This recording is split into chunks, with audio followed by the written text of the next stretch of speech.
Hello. I thought I would do another puzzle. A couple of days ago, I made a video out of Weather Memoku, which is my new favorite game on Puzzmo. And it was a fun video to make. It's a fun game to play.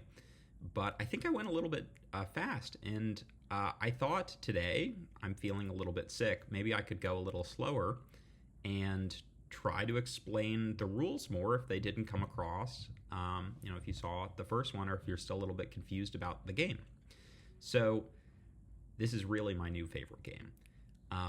It mixes the rules of Sudoku, which you may be familiar with this more common memory matching game.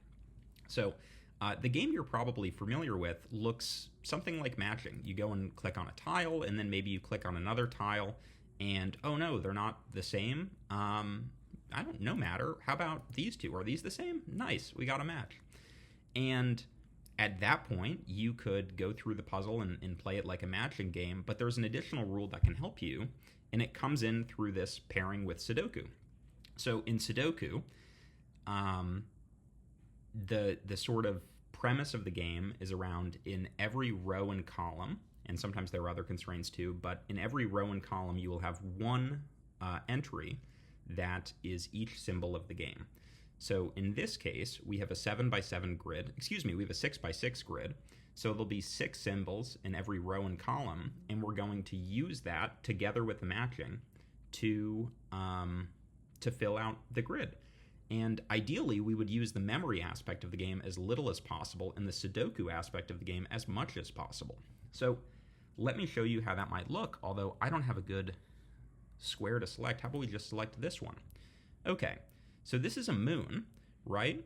In fact, we have moons here, here, here, here, here. This means, I think, that there's only one square left for a moon. It can only be this one by Sudoku. Because of the fact that we know where 5 of the 6 moons are, we know where the 6th one is, it's right there. So we didn't have to use any memory at all.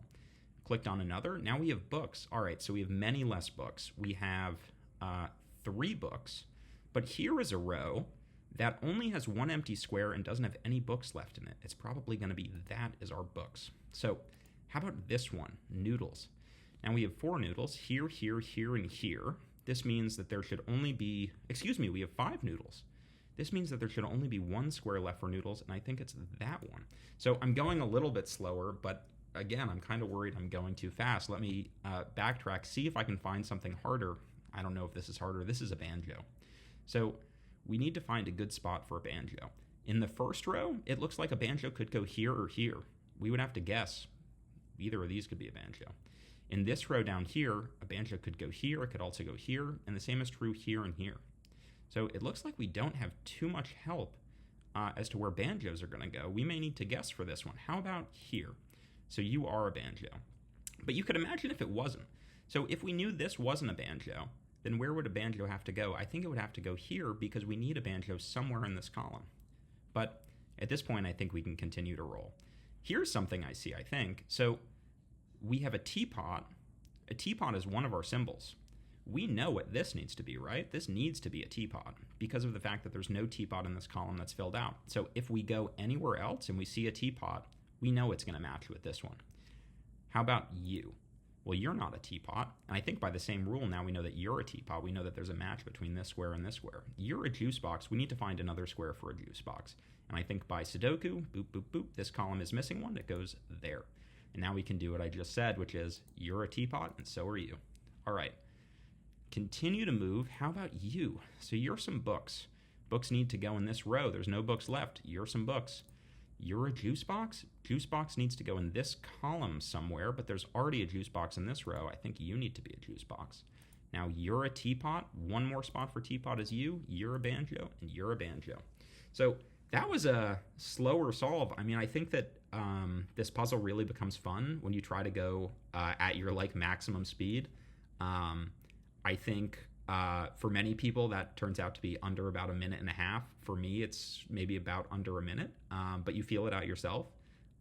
It's a lot of fun, and I'm playing this kind of late at night here, but it looks like this is the weather for the rest of my day, so it's just going to be cloudy.